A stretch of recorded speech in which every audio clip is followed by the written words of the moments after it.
El conocimiento humano es tan inmenso que ya se aferra a los umbrales de los misterios más cercanos del infinito cósmico.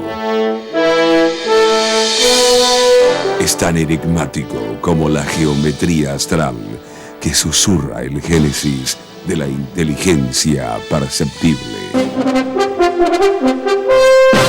Es tan imprevisible en su resplandor de luminosa civilización como que aún no ha logrado dominar el ADN de la furia. El conocimiento humano se nutre de su historia y de su presente acontecer para tener su perspectiva, su visión del mañana. Este es el rumbo de Más Informes, tras las huellas del conocimiento.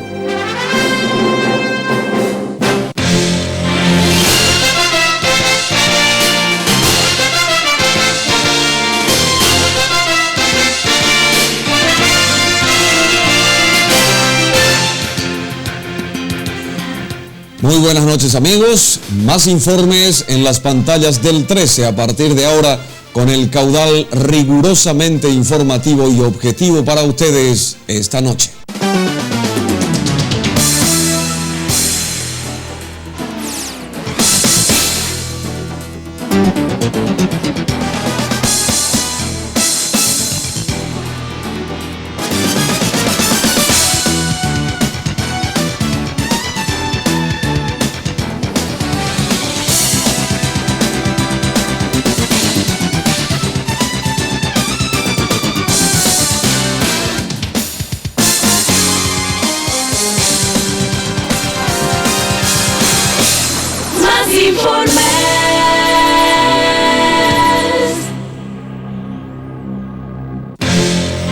Esta noche les estaremos presentando un riguroso análisis de un tema muy en boga, muy promocionado últimamente. Hurgamos en los mitos y las realidades acerca de lo que se da en llamar satanismo. Rendiremos también aquí esta noche un cálido homenaje a una de las mayores glorias deportivas del Paraguay, Víctor Manuel Pecci, próximo a cumplir 40 años de edad. Y recordaremos los 5 años de la reunificación alemana. Y todo esto aquí, en las pantallas del 13, en la red privada de comunicación, cuyo desarrollo comienza ahora. Abordando el primer tema de la noche, parece que amainó un tanto la suerte de psicosis que tomó a buena parte de la ciudadanía, especialmente a los más jóvenes, respecto a esto dado en llamar satanismo. Pero es el momento de reflexionar justamente acerca de ello. ¿De qué es en realidad lo que pasó o lo que sigue pasando? ¿Qué hay detrás de todo eso que ocupó gran espacio en los medios de comunicación? Recabamos diferentes testimonios de científicos, investigadores, sacerdotes y personas que se dicen afectadas por este fenómeno que tiene muchos visos de efecto de la acción de grupos organizados para delinquir y que para ello recurren a las drogas, el sexo, la sugestión y la parapsicología.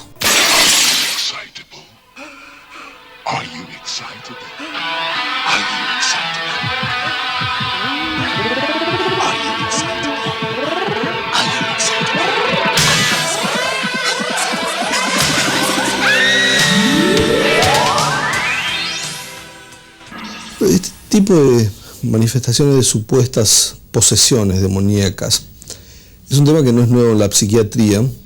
Esto se viene reconociendo y estudiando desde hace muchos siglos, y podríamos decir que desde el nacimiento de la especialidad también hay numerosos casos que han sido estudiados en los cuales hay sujetos que se dicen a sí mismos poseídos por seres superiores, en este caso demoníacos o de otras características.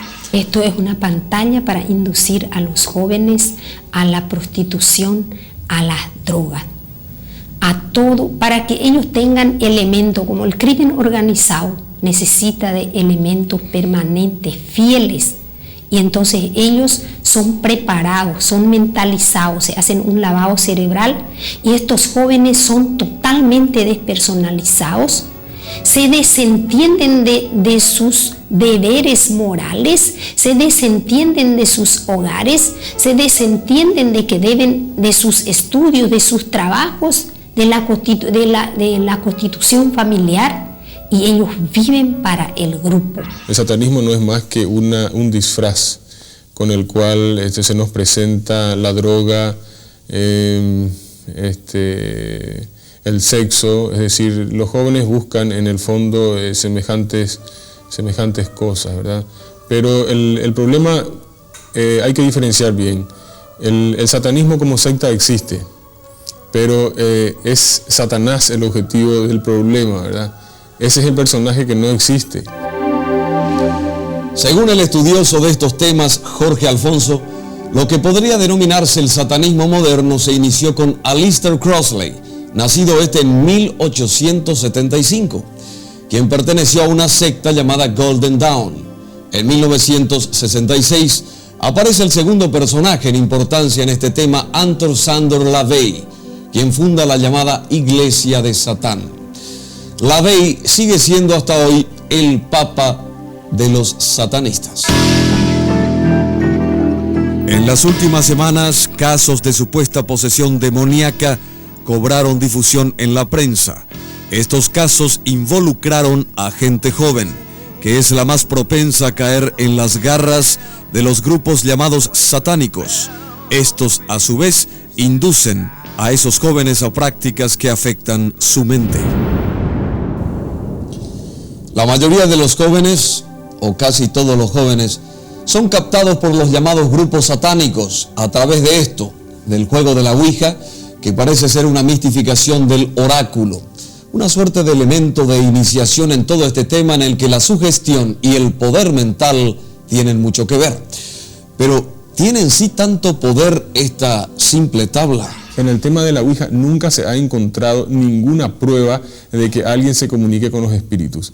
No se mueve el vaso solo, como alguna gente dice, sino que es el propio individuo el que mueve consciente o subconscientemente la copa o el vaso. La peligrosidad no está tanto en un juego en sí mismo, sino en última instancia en la presión de un determinado grupo que en un cierto momento tiene un compromiso con cierto tipo de ideas que pueden ser delirantes o que pueden ser no adecuadas y que para distintos jóvenes va a tender a ocupar un mayor espacio en su vida mental y social. El 80% de los que vinieron enfermos espiritualmente ha comenzado, increíble, con el juego del pincel y la Ouija.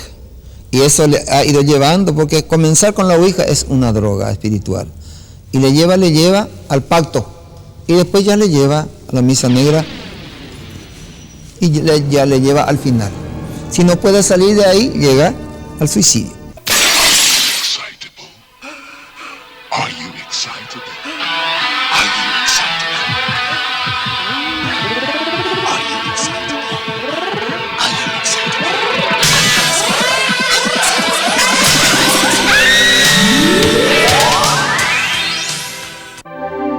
Las últimas investigaciones señalan que en varias ciudades del interior del país ya existen estos grupos dedicados al supuesto culto satánico y que reclutan jóvenes en su mayor parte propensos a la sugestión, a los que van iniciando lentamente en ritos, cultos y prácticas que los llevan a la despersonalización. En la tercera vez que van al culto, allí se les dice que deben hacer un pacto, que varía. Muchas veces ellos se les corta el pulso, un poquito, le sacan la sangre del pulso y gotean la sangre sobre una Biblia negra y dicen una oración. Ese es el primer pacto. O entonces le sacan una muestra de sangre del dedito y un cachito del cabello. Y con esos materiales ellos le dicen que ellos ya le dicen luego que se les hace concentración mental y que ellos ya están en manos de ellos.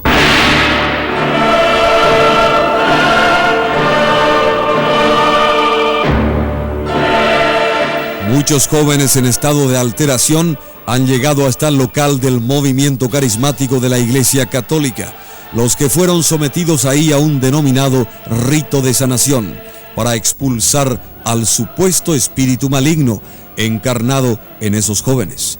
La puja entre la creencia religiosa y el pragmatismo científico, entre la posesión satánica y la enfermedad psíquica, se da con todo en estos casos. Danos hoy nuestro pan de cada día, perdona nuestras ofensas como también nosotros perdonamos a los que nos ofenden, y no nos dejes caer en tentación y líbranos del mal. Amén.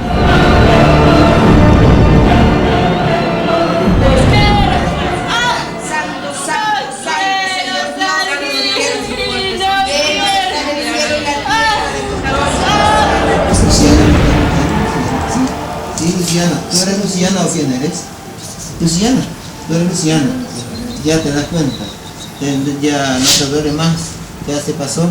¿Qué te pasó? ¿Te dolió algo? Contar lo que sentiste. Te duele la cabeza. ¿Qué te pasó, Luciana? Algo pesado. ¿Algo pesado? ¿Salió? ¿Está todavía? ¿Está Ay, todavía. en tu ¿Cómo se cabeza? llama? Sí. ¿Cómo? ¿No sabes el nombre de él? No. ¿No sabes?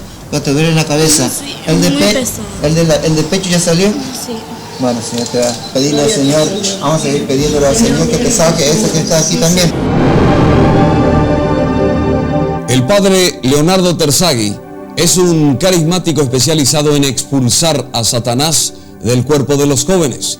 Parte de este rito de sanación nos relata el propio sacerdote.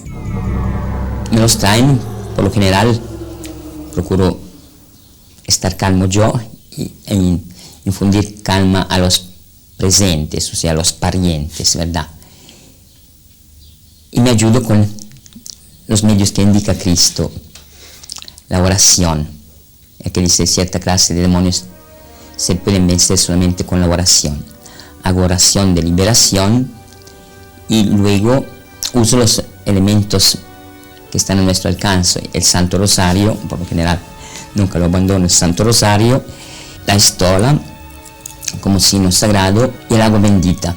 Y allí cuando al sacar el rosario, al poner la estola, al traer el agua bendita, ya se ve la reacción muy fuerte, muy violenta de rechazo para estos signos. Cuando me pongo la estola, me dice siempre, quítate el trapo, no quiero eso.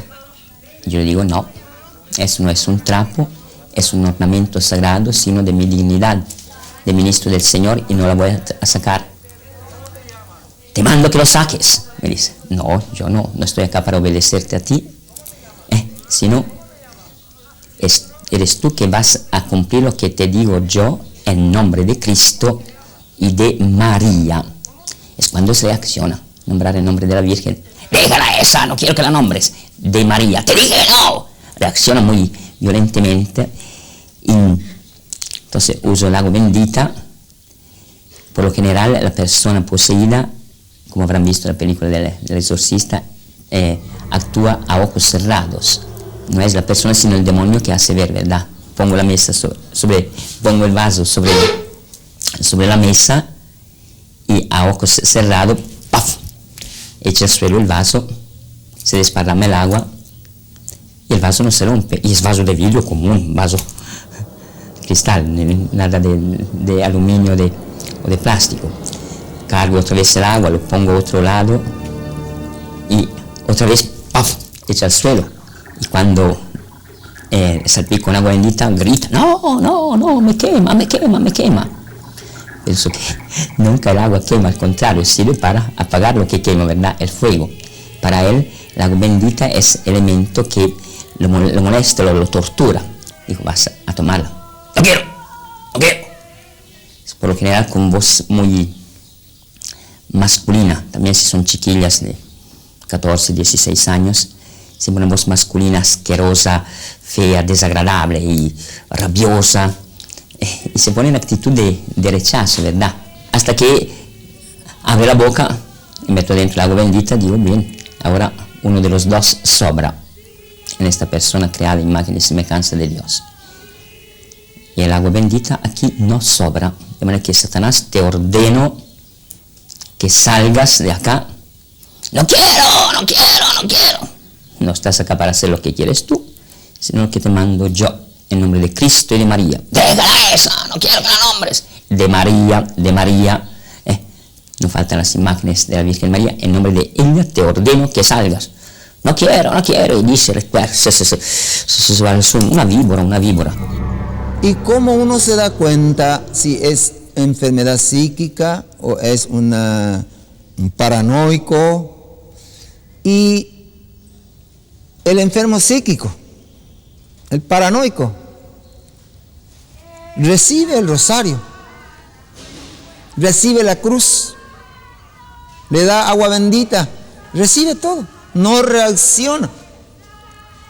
Pero el que está enfermo espiritualmente rechaza todo eso.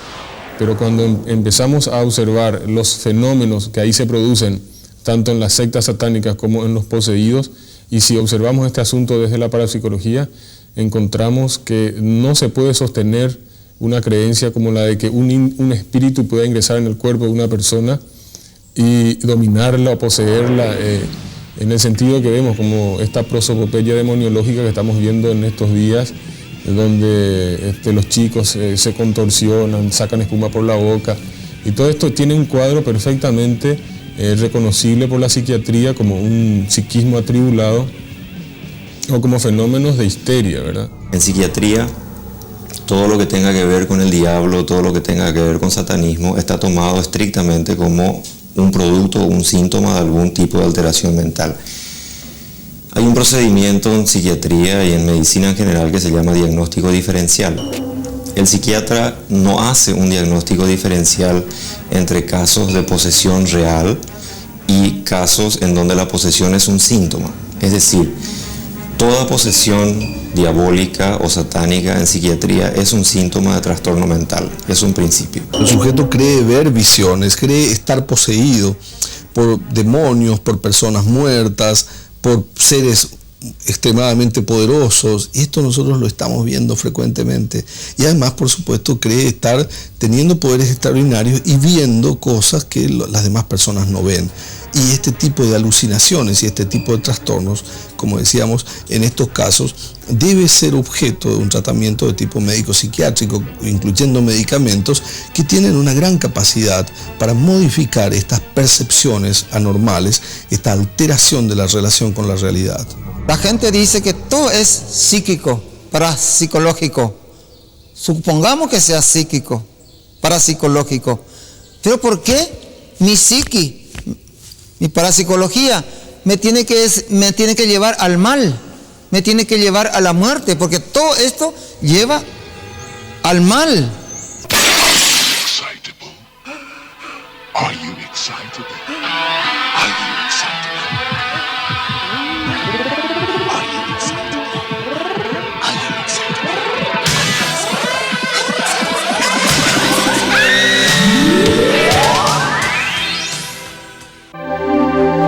Todos los jóvenes que llegaron a estados de alteración grave admiten que tuvieron relación con las sectas satánicas y que allí les dieron drogas alucinógenas y participaron de rituales en los que el sexo es un fuerte componente. Todos ellos creían que estaban poseídos por Satán. No es Satanás, o sino esa energía que está dentro de sí mismo ya no puede controlar. Ellos, esas personas supuestamente poseídas, pueden ver, pueden sentir, pueden ver figuras inclusive. Porque no se olvide que el pensamiento tiene forma, tiene peso, tiene color, tiene aroma. Y hay personas que pueden crear inclusive imágenes a través de su pensamiento. Imaginemos que una persona que tiene la idea de posesión en un ambiente, en un escenario que esté preparado con velas y toda, digamos que la ambientación tiene que ver con el satanismo, es muy posible que entre muy fácilmente en trance. Probablemente la razón y la fe nunca coincidan sobre este tema, pero un hecho innegable es la vinculación de las drogas con el satanismo. Lugares como este serían testigos de ritos y encuentros satánicos en los que la seducción de las drogas, combinadas con el dominio de un líder, atraen a los jóvenes hacia estas prácticas y los dejan sin salida.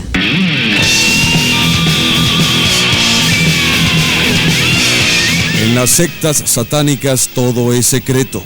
Se sella un pacto de silencio. Tratar de salir o hablar puede llevar incluso a la muerte.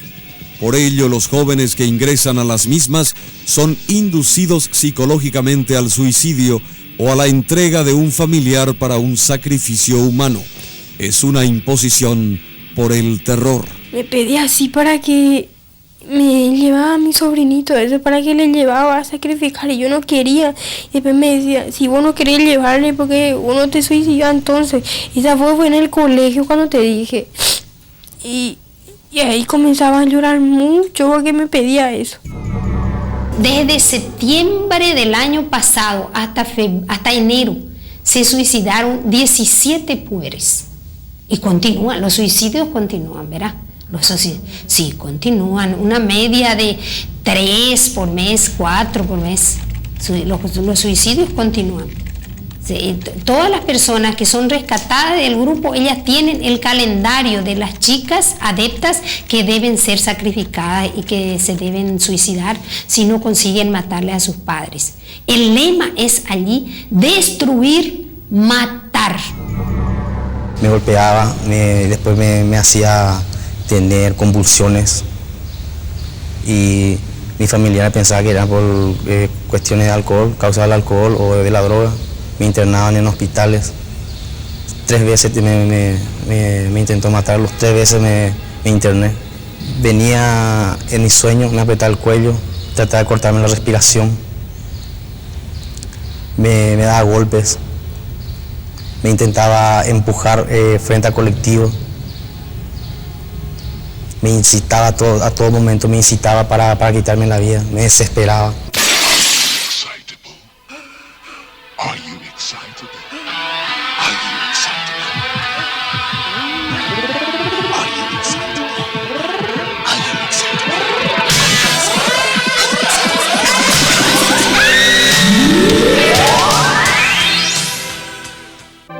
Indudablemente, más allá de las creencias religiosas fundamentalistas que se aferran a la existencia de Satanás y las posesiones diabólicas, estas personas afectadas tienen serios trastornos mentales y espirituales que hay que analizarlos con cuidado. Si una persona entiende que tiene a Satanás dentro de su cuerpo, su comportamiento tiene que ser acorde a lo que esa persona piensa que representa Satán para sí. Entonces, esto es lo que explica la lógica del comportamiento de los trastornos mentales. El fin es tornarlos soldados de la drogadicción, de la mafia, a los que perseveran, ¿verdad? A los que no son sacrificados, ¿verdad? A los que no mueren. La mayoría de porque ellos se van sacrificando, ellos usan esas prácticas de muerte, de entrega. Esos cultos satánicos tienen que tener constantemente personas que se sacrifican, vírgenes que son entregadas a Satán para mantener el culto. Desde el punto de vista policial, no existe una denuncia concreta al respecto, específicamente sobre estos hechos. Hay una información generalizada a través de la prensa de que existen hechos violentos como consecuencia de esta práctica, tales como suicidio de jóvenes, de adolescentes, pero no existe, repito, denuncias de padres, de familiares, de que una persona se suicidó o que falleció a consecuencia de la práctica de estos ritos. En la propia Iglesia Católica hay voces que señalan que los fenómenos conocidos como satanismo y que parecen sobrenaturales tienen causa racional. Hay que buscar más explicaciones en la ciencia que en el fundamentalismo religioso y en los atavismos culturales, que en muchos casos no hacen más que exacerbar el ánimo de los que se sienten supuestamente poseídos. Las sectas satánicas no son más que otro brazo de la delincuencia y reclutan a jóvenes sugestionables. Los padres tienen gran responsabilidad en la preservación de la salud espiritual de sus hijos. Por último, nosotros aquí dejamos una reflexión por parte del doctor Arias. Para los medios masivos de comunicación, para que sean conscientes de la responsabilidad, ya que, como decíamos antes, estos temas tienen que ser tratados en la mayor parte de los casos con mucho cuidado, con mucho rigor, para no reproducir conceptos erróneos que tienden a incentivar prácticas inadecuadas o un abordaje inadecuado de un problema que es también y predominantemente un problema de salud pública. Más informes.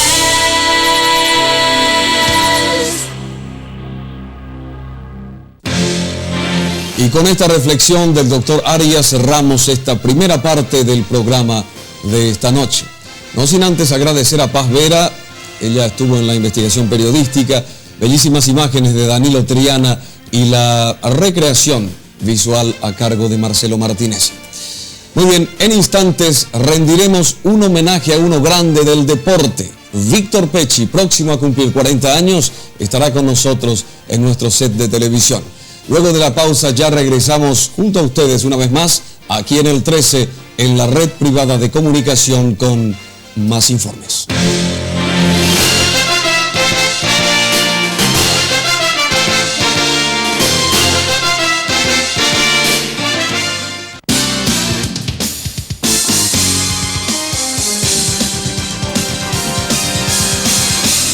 Más informes.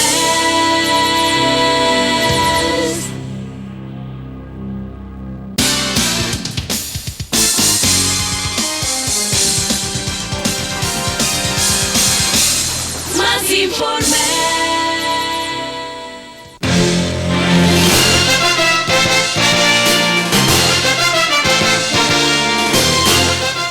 Pocas veces en Más Informes hemos hablado del deporte, pero hoy tenemos algo muy especial. Rendimos homenaje a uno de los deportistas más gloriosos en la historia del país. Próximo él a cumplir 40 años de edad. Víctor Manuel Pecci se merece esta recordación. Con el mismo campeonísimo en nuestros estudios y con otra gente vinculada al tenis, traeremos a la memoria tantos triunfos que nos llenaron de alegría a todos los paraguayos.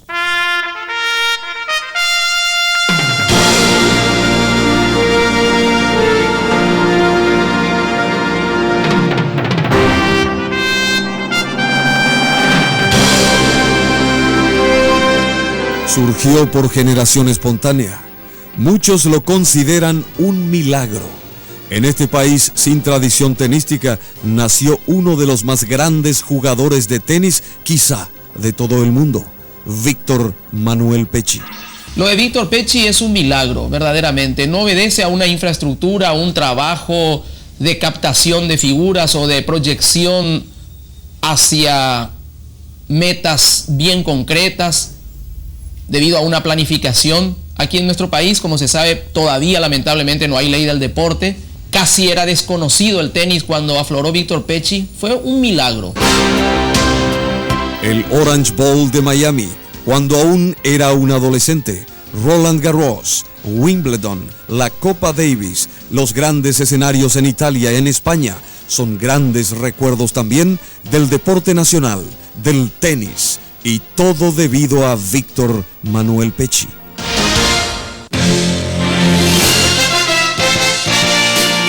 Y ahora sí, el campeonísimo con nosotros, Víctor Pecci. Muchísimas gracias por estar con nosotros esta noche.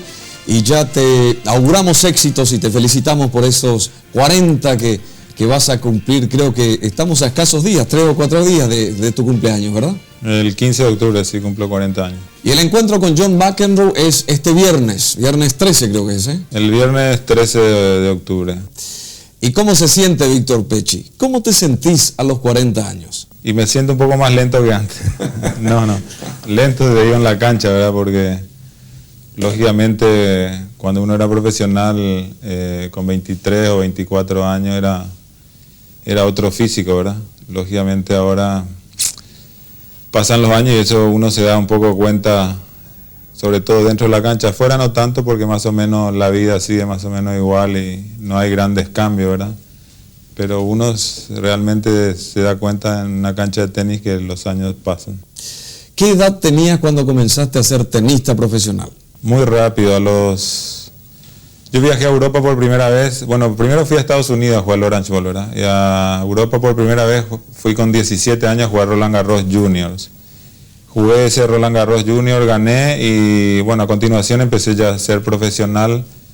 Al mes siguiente empecé a jugar torneo por dinero, después volví al Paraguay y a partir de ahí me hice profesional. O sea que a partir más o menos de los 18 años que fui profesional hasta los 33 que terminé mi carrera, ¿verdad? Vos diste mucho al tenis. ¿Qué es lo que realmente te dio a vos el tenis? Bueno, el tenis me dio muchísimo, me formó mi forma de ser. Gracias al tenis conseguí muchos triunfos, muchos países, conocí muchos países, muchas culturas diferentes. Me abrí camino solo con 17 años, que fue la primera vez que viajé a Europa solo por 6 meses. Entonces ahí maduré en corto tiempo, muy rápido. Me hizo madurar mucho, ganarme, diríamos, el pan. Muy rápido, tuve que jugar torneos para sobrevivir, ¿verdad? En Europa la vida es muy cara y entonces para pasarme 6 meses allá tenía que trabajar y eso, la verdad que me acostumbré de chico a trabajar y bueno, eso es, creo que es una cosa importante, valerse por sí mismo de muy joven. Y en las grandes capitales europeas como París, Londres, Roma, hablar de Paraguay era referirse a Pecci como Monsieur Pecci, ¿verdad? Como decimos. Y como decían los franceses en esa época, su calidad deportiva y su carisma habían ganado el mundo. Víctor quedó en la historia del deporte paraguayo.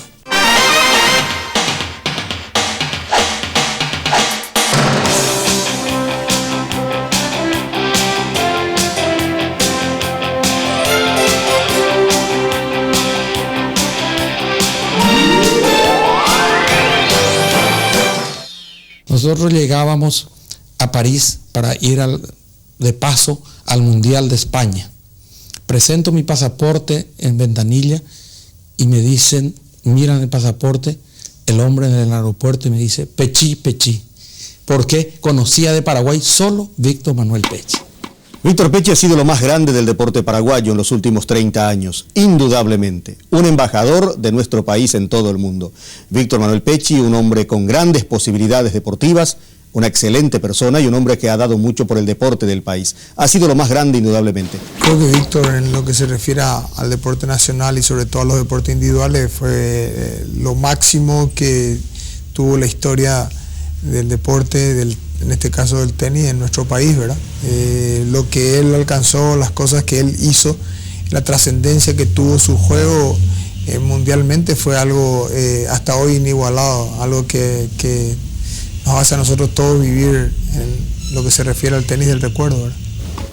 Bueno, Víctor, yo creo que fue todo o lo máximo que dio el deporte nacional a nivel internacional, sobre todo. Fue el único paraguayo que figuró entre los 10 mejores jugadores del mundo y eso para Paraguay es demasiado importante.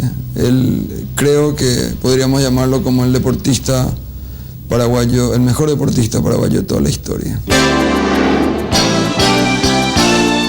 Ya a los 6 años, Víctor comenzaba sus correrías tenísticas en la vieja cancha del Club Centenario. Alentado por su padre, el doctor Jorge Pecci, no se imaginaba entonces hasta dónde llegaría.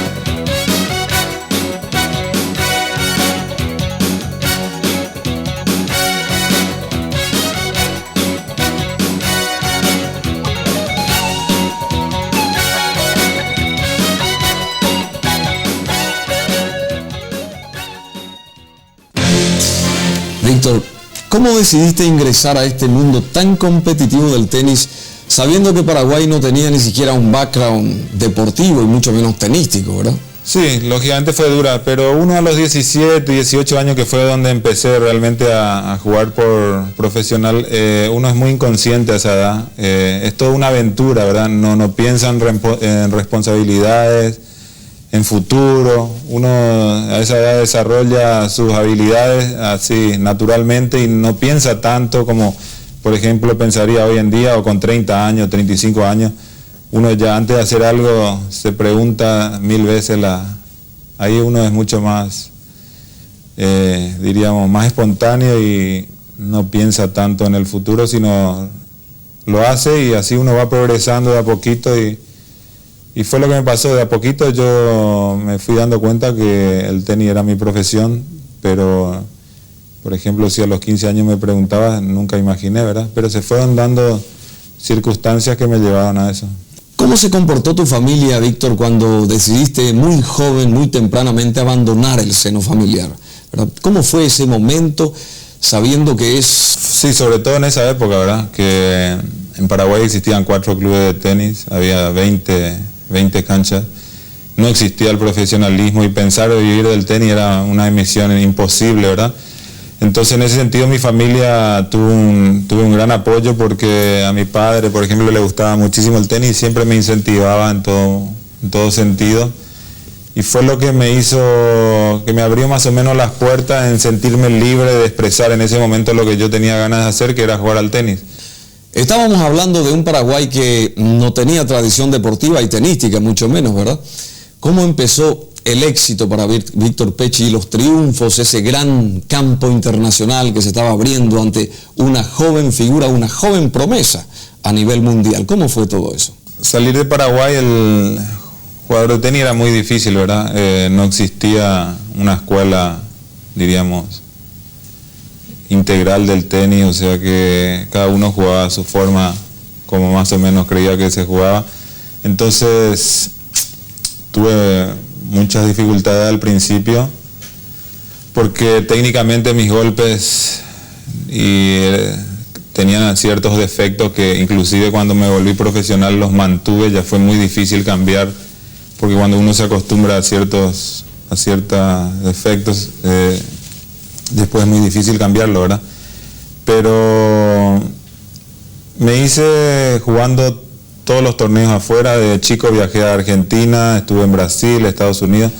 O sea que yo de los 12 meses del año, 10 meses me pasé afuera, ¿verdad? Entonces, la verdad que yo me formé no en una escuela, sino, diríamos, en el rodeo ya, que son los torneos, ¿verdad?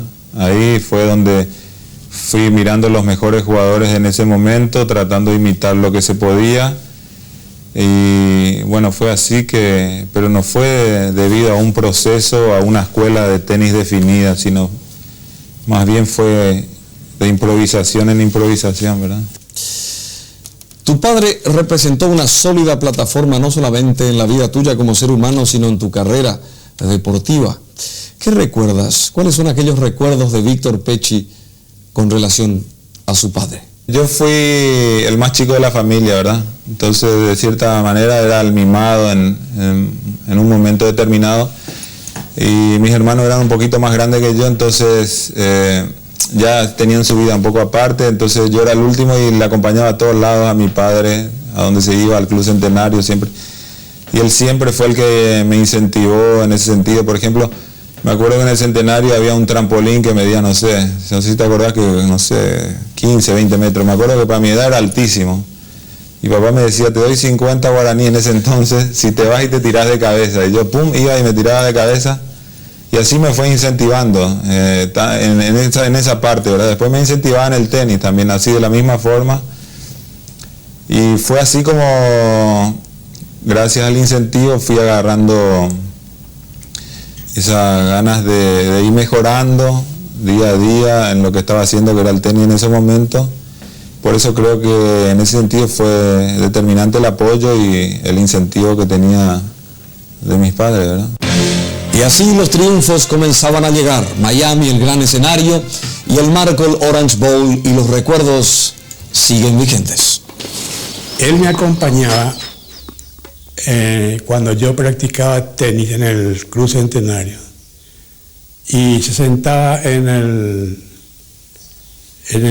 asiento del juez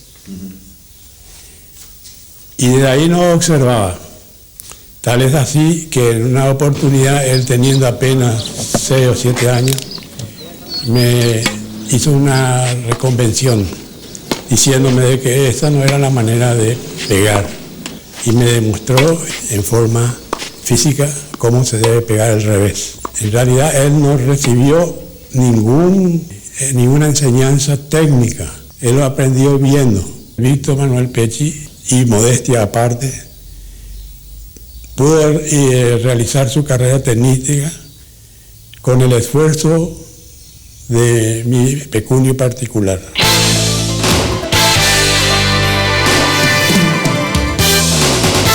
París, 1979, Roland Garros. Pecci se robó el corazón de los franceses, llegando a la final del gran torneo tenístico. El favorito era el mítico Björn Borg, pero las simpatías estaban con Monsieur Pecci. Quizá otro momento importante o el más culminante de tu carrera fue allá en Francia, en aquel 1979 inolvidable, París, los franceses que te ovacionaban y Paraguay paralizado, ¿verdad? Atentamente siguiendo las alternativas de ese glorioso encuentro. ¿Qué recuerdos tenés del Roland Garros de aquel momento en 1979, Víctor? Bueno, y son recuerdos lógicamente inolvidables, donde era un torneo de Grand Slam, era el torneo más importante del mundo sobre tierra, y yo no estaba entre los favoritos, no estaba sembrado, había 16 sembrados y yo no estaba entre los 16, pero por supuesto ya venía de ganar un torneo en Niza, semifinales en Monte Carlo, o sea que venía bastante bien afilado y con muy buenos resultados, pero no tanto como para estar ahí metido entre los últimos de un Grand Slam. Pero la verdad que ese torneo, a medida que fueron pasando los partidos, cada vez me sentía mejor. Yo hice una preparación física muy intensa, 2 meses antes, donde, por decirte, corría 1 hora seguida con sobrecarga, hacía 500 abdominales, pesa, en fin, y fue como que ese torneo me empecé a soltar, ¿verdad? A ver todo el sacrificio que había hecho. Me empecé a sentir fuerte, muy rápido de piernas, muy potente, sobre todo en mi saque, que se basaba en mi juego. Y fue ahí donde fui adquiriendo confianza y me estaba dando cuenta que podía ganarle a cualquiera, en el sentido que a medida que pasaban los partidos ganaba con cierta facilidad a jugadores que antes no le había podido vencer, como el caso, por ejemplo, de Salomon, de Vilas, y después vino el partido con Connors, que ese ya fue mucho más duro, ¿verdad? Pero también me encontraba con mucha confianza y bueno, fue como una explosión total, porque para mí era tocar en las manos con el cielo con las manos. Sí, hubiese ganado la final, ¿verdad? Lastimosamente esa final, Borg en ese momento era prácticamente imbatible, había ganado 5 años seguidos y yo jugué muy bien la final, pero no fue suficiente porque tenía adelante mío como una máquina, diríamos, en ese momento.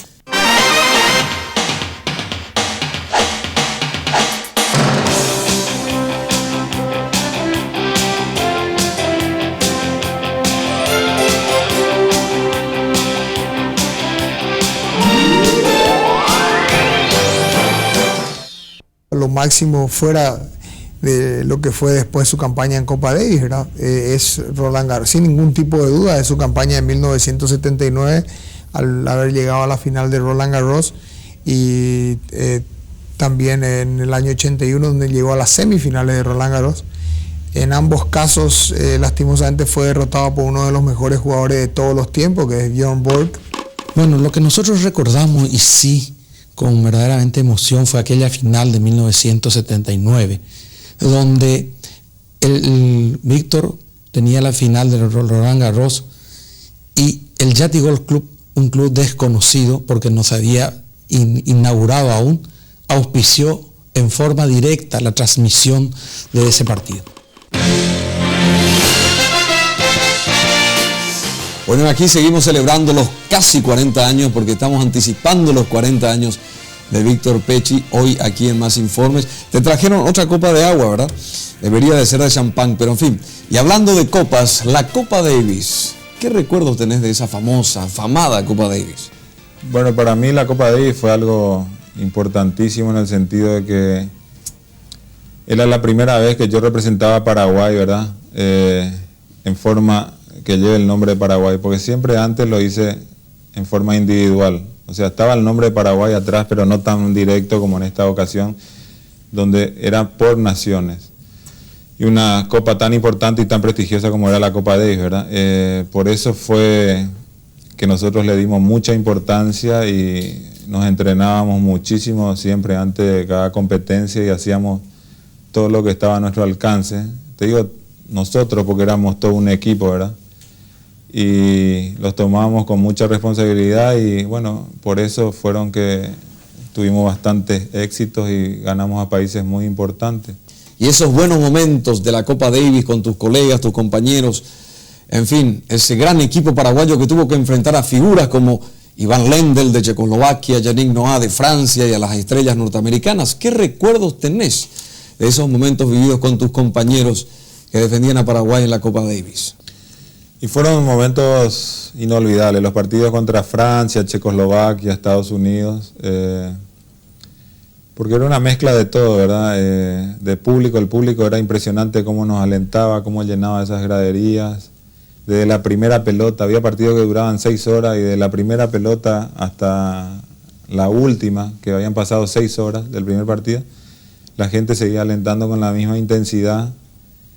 Y bueno, fue algo maravilloso que Paraguay en tenis, que hasta ese momento no teníamos ningún tipo de tradición tenística, diríamos, le pudimos haber ganado a Estados Unidos, donde ya ganó la Copa Davis, por decirte no sé cuántas veces, pero sé que ganó muchísimas.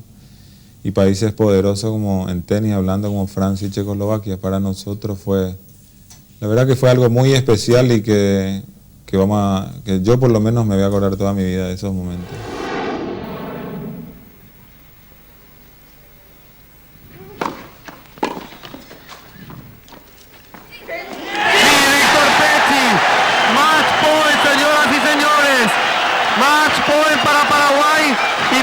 Para pasar a la segunda ronda, punto para pasar a la segunda ronda, a los cuartos de final de la Copa Davis 1987.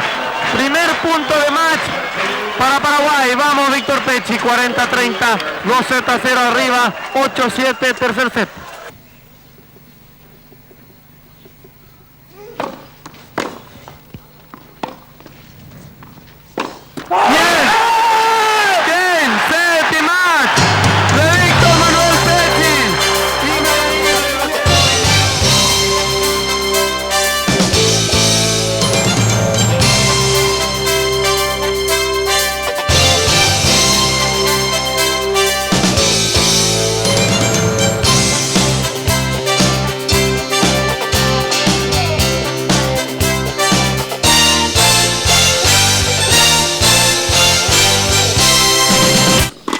Víctor en Copa Davis tenía una predisposición especial en el momento que jugaba en Paraguay, sobre todo porque se dedicaba con mucha anticipación, con mucha entereza y con mucha dedicación a los partidos de Copa Davis. Entonces, como éramos un equipo y estábamos juntos, yo creo que él se motivaba más que estando ya girando por el mundo solo. Y además él tenía mucho cariño a su país y a su público. Entonces él hacía un esfuerzo a veces sobrehumano para ganar los partidos de Copa Davis, sobre todo cuando estaba con su público. Bueno, Copa Davis para él era como un capítulo aparte, ¿no? Se preparaba realmente mucho, muy bien. El esfuerzo que hacía era al límite, o sea, lo máximo que podía. Creo que después de conseguir, por ejemplo, haber llegado a la final de Roland Garros, haberle ganado a casi todos los jugadores de su época, creo que la gran movilización para él era Copa Davis. Hoy Víctor Pecci vive apaciblemente con su familia, entrena a algunas jugadoras, juega al fútbol y cuida su físico para las competencias de senior o como ahora para el partido de este viernes con John McEnroe. Sin embargo, quizá extrañe el ruido de la alta competencia tenística. Creo que es la adrenalina que provoca el tenis, un match point en contra, ganar, perder, las definiciones constantes dentro de un partido son muy fuertes para una persona. yo creo que él todavía debe tener como un hueco ahí donde no sabe cómo suplantar. Quizás más que Víctor al tenis, los amantes del deporte aquí en el Paraguay extrañamos las victorias de este campeonísimo que nos dio tantas satisfacciones y nos llenó de orgullo en jornadas inolvidables. La gente y deportistas también dejan su testimonio acerca de lo que representa Pecci para el deporte nacional. Bueno, Víctor Pecci creo que es el comienzo de lo que es el tenis en este momento en el país y de todo, bueno, por lo menos en lo que a mí respecta, y creo que a Larisa, a Rosana, a lo que fue Patricia Pérez también, para nosotros fue quien nos enseñó todo y brindó todo de sí para que nosotras podamos llegar a jugar el tenis que tenemos. Bueno, creo que él hizo un aporte muy importante, fue el primero el primer jugador profesional que tuvimos y el mejor. Creo que popularizó bastante el tenis y gracias a él hay la cantidad de jugadores que hay ahora y que, bueno, todos los que pasaron también y dejaron de jugar fueron gracias a él. Bueno, yo creo que, no sé si como espejo, pero particularmente en la Copa Davis, cuando estamos con él, siempre tratamos de escucharlo, evidentemente, por todo lo que él sabe, y creo que las cosas que él nos dice, sin duda alguna, nos ayudan muchísimo. Creo que, bueno, fue indiscutiblemente el mejor jugador que tuvimos hasta ahora y creo que el mejor deportista. Bueno, tiene un gran talento, creo que para llegar a haber estado entre los 10 mejores, bueno, que hizo un sacrificio enorme y bueno, creo que todos tenemos que estar orgullosos de él. Víctor Pecci fue algo muy importante, pasó una muy buena etapa. No sé si estará en su mejor momento, pero sinceramente le hace falta al tenis paraguayo un tenista como él. Y aparte de buen mozo, hasta hoy nadie le igualó. Sí, que fue una figura muy importante para el deporte. Yo creo que marcó la importancia del deporte en el Paraguay. Él fue el iniciador. Demostró que el deporte es bueno y tiene sus méritos, mucho mérito.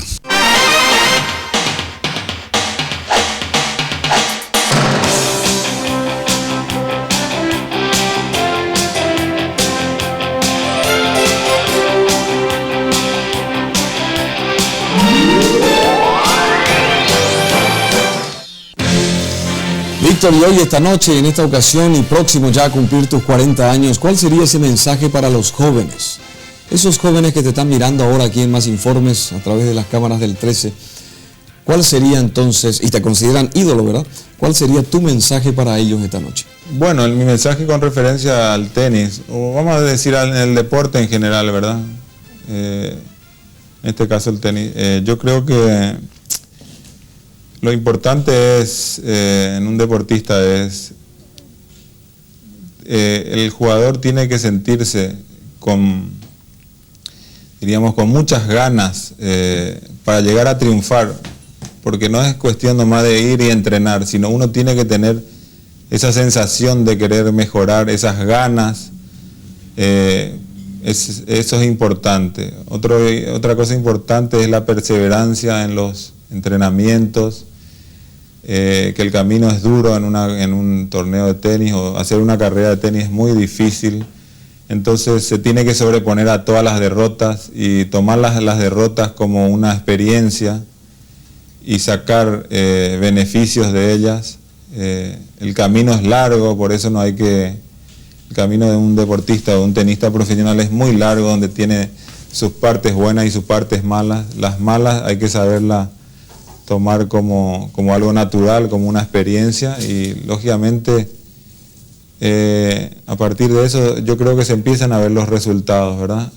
Lógicamente con mucha perseverancia. Creo que el deporte es saludable tanto para el físico como para la cabeza, aleja a la juventud de muchas cosas, incentiva muchas otras cosas, y es lindísimo ver a un joven con ganas de superación, ¿verdad?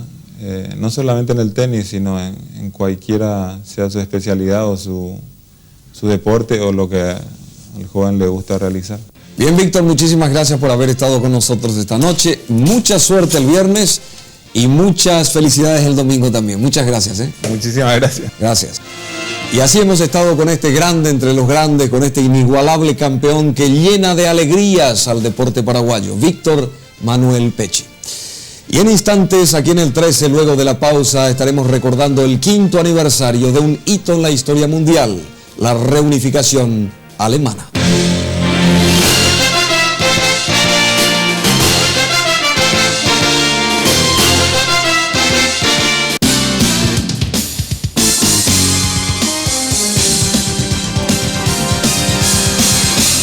Más informes.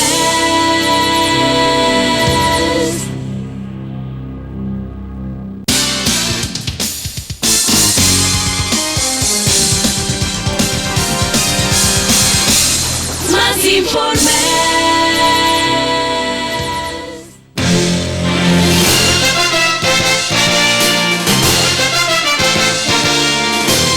Hace 5 años, el 3 de octubre de 1990, se cerraba uno de los capítulos más dolorosos de la historia universal, el de la separación alemana. Ese día, con el alborozo de todo el mundo, Alemania volvió a ser una sola, pero el proceso de reunificación fue largo y hasta penoso. La Guerra Fría llegó a su punto más álgido en 1961, cuando la Unión Soviética decide levantar el muro de Berlín, el símbolo más trágico de la separación de Alemania ocurrida luego de la Segunda Guerra Mundial. Pero este muro caería el 9 de noviembre de 1989 para dar paso a la reunificación final.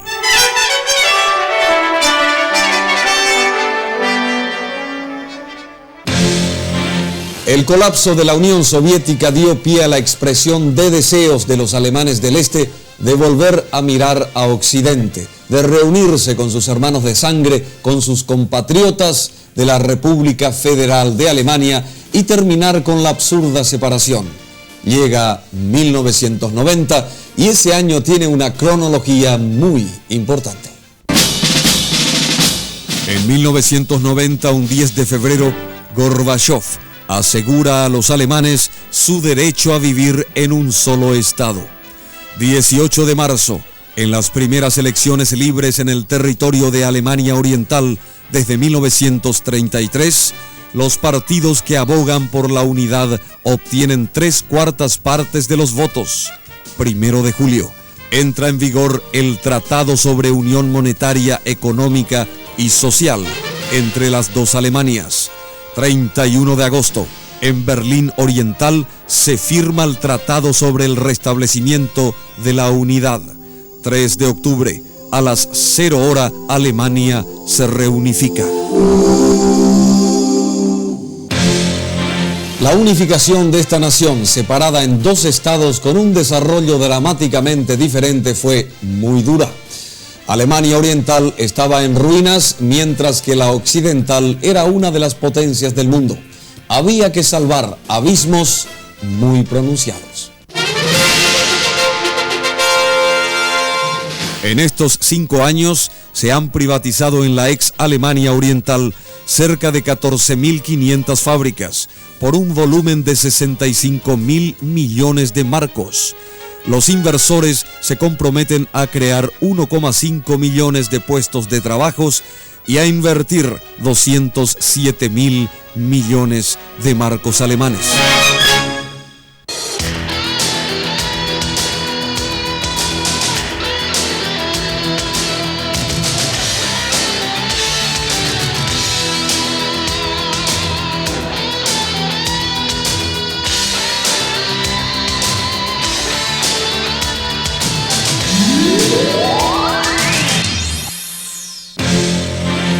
A través de la historia, los alemanes han demostrado su gran capacidad para hacer frente a desafíos límites. Muchos no apoyaron la reunificación, pero pese a todo, la misma se llevó a cabo y todavía se sigue realizando en ciertos detalles cuya resolución terminará por conformar definitivamente un solo gran país, ejemplo para el mundo entero, Alemania. Y llegamos así al final de otro capítulo de Más Informes. El siguiente martes, en el 13, retomamos contacto con ustedes con un gran material sobre la mujer en el mundo actual, después de Beijing y de cara al tercer milenio. Además, ya les anunciamos una nueva serie de espectaculares entrevistas a grandes personalidades internacionales en nuestras siguientes ediciones. Nos veremos en una semana aquí en la Red Privada de Comunicación. Muchas gracias, buenas noches y siempre con más informes.